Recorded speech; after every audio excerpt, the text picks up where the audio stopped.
on, Jalen. Quintin. Come on, Quincy. Let's get some life here. Let's go. I'm Quincy Vaughn, and I'm from Hamilton, Ontario. I'm Quintin Seguin, and I'm from Windsor, Ontario. Hamilton, Ontario is a hard-knock town, blue collar. Everyone's going to work all the time.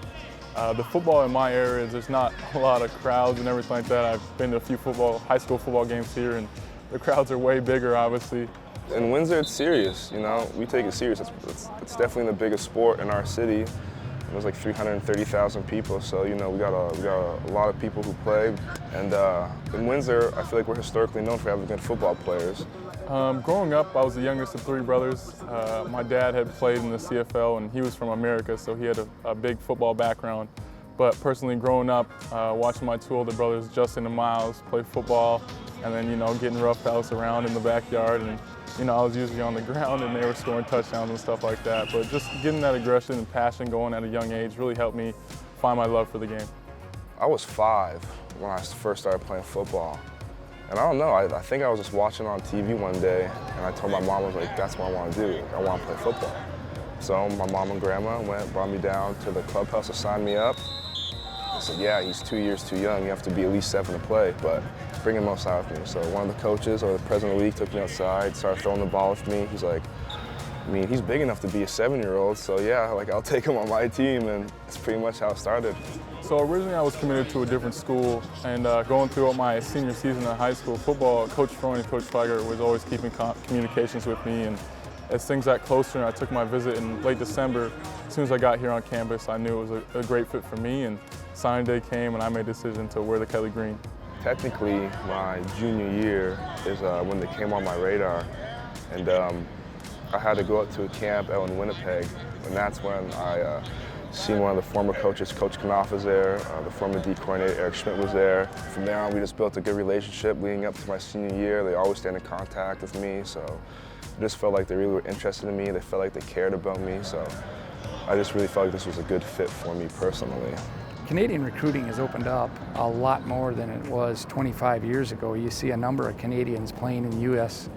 colleges and universities, and it's been good to us. You know, if you look at our recent history here with this team in the Division I era, Brady Oliveira, the current guys we have on our team, you know, just been really a good area for us and a good place to pick up some guys that can really help our football team.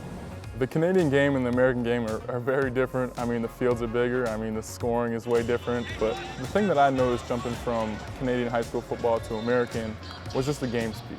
When I first got on campus, I mean, I had a rough go with the defense moving so fast and everything like that. But as things got in, I started to settle. I mean, I'd just say the game speed is way different. At the end of the day, football's football. And I think the biggest transition for me was not the different style of the game, but the speed of the game. You know, you went from high school playing with, you know, boys turning into men to men. Like it's everyone's a man in college, you know. There's no room for error really. Everyone's faster, everyone's stronger. So that for sure was probably the biggest change for me. Fast feet, fast hands. That's a better rep. That was a better rep. Good.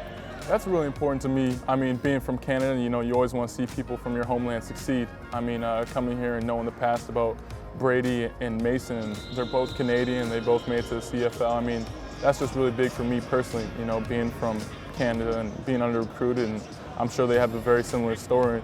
It's always super cool to see your friends go on and play, and not even play, but do well, you know, dominate, be really good at what they do. So definitely motivates you and to know it's possible. And if you put the time in, you put the work in, like that could be you one day. So it really motivates you to want to do good and be the best version of yourself. Yeah, it's been really good. I think there's more exposure for those guys. But the Canadian football it's different, the rules are different, but it's football.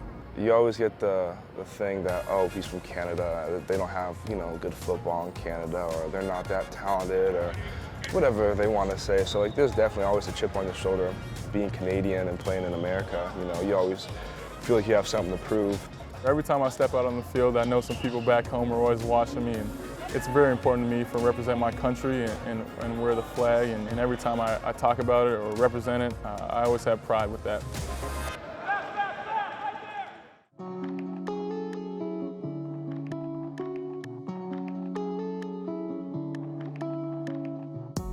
This is another great rivalry, North Dakota versus South Dakota. I've played them one time in my career, but I've seen them go back and forth at it whenever I was getting recruited here, and I know that's a really big rivalry, and I know it's going to be loud in there. Throughout the years, we've had a lot of good games with them. You know, we used to play for a trophy, so it was a trophy game against 2 universities of each state, and there's a lot of pride in that. So for me, a lot of memories, but for our team, they don't have a lot of memories to draw from except the spring. This is going to be a dogfight. This team's not going to take no for an answer, so you just have to come in prepared to fight. We just got to go in there and play our game. I think that we'll do fine if we execute the things we got to execute.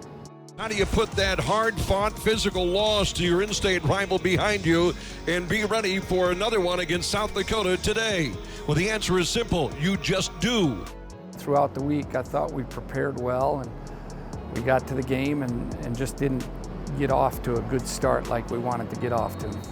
We didn't tackle well early in the game, and so we gave up an early score. And then, you know, something that's been hindering us throughout the year is discipline penalties on offense. The 5-yard penalties were an issue for us during that game, and especially early. We shot ourselves in the foot the whole game, just 5-yard penalties on like 3rd and short. And it's 10-0 USD with 3:36 to play here in quarter number 1. Once we got some field position, we put together a nice drive and executed well. We knew we needed to get going. We had a slow start, and Jake lit a spark. Tommy throwing downfield, he's got a man, caught by Richter at midfield, turns into South Dakota territory. A big first down for UND. That was the spark we needed to, you know, get a drive going and score at the end of that. Schuster to pass, got someone coming, he's got a man wide open, it's Boltman, touchdown North Dakota. The Brock Star is in the end zone, and UND is on the board. Tommy obviously puts a good ball on me, and it was pretty fun celebrating the end zone. To get that score was huge. To get it to 10-7 and gave our sideline a lot of life, and it was something that we needed to build off of. South Dakota to punt it away. We had to do something to create some momentum. North Dakota blocks it. North Dakota blocked the punt. It is angling out of bounds of the 34, and UND blocks the punt. You got to be creative and aggressive in the kicking game at times to make some big plays, and sometimes they hit, sometimes they don't, and that one at that point in time did. Jason Coley got his hand on the punt. Jason, I say this about him, he is fearless. I mean, he's the type of mentality you want in that situation to make that play, and it was a big deal. The one thing that you got to do is turn that into some kind of points, and when we didn't do that, the momentum goes back to the Coyotes. There were times we had good stretches. Once we got through the majority of the first quarter, we had a real good stretch defensively and went into the halftime with the score 10-7 and felt that we had made some mistakes that had nothing to do with the opponent and everything to do with us, and those are the ones we have to eliminate. We were pleased with our special teams, giving us an opportunity to win the game. Brady Stevens attempting a 41-yard field goal. Snap placement kick. It's a line drive. It's good. Stevens buries one in from 41 yards, and North Dakota is back within 7. You know, Brady Stevens stepped into a situation and did very good, and I'm very proud of the way he's handled himself. A guy that's kicking off really well and for the first time got in there and field goal, and that's what we can do here. You know, just give you an opportunity and see what you do with it. He really stepped up when Adam Stage wasn't able to play this weekend. And it's just awesome that he was able to convert on those 2 field goals and the extra point. That field goal was big. It makes it a 1-score game now, and then came down to stopping the run again and give our opponent credit. They executed very well, held on to the ball, and moved the chains and ran out the clock. But, you know, that's where we really got to be better in those situations to get the ball back. We felt like, you know, we could kick it deep yet and give our defense an opportunity to stop them to get the ball back, but it wasn't the case. South Dakota will win it today, 20-13 at the Dakota Dome.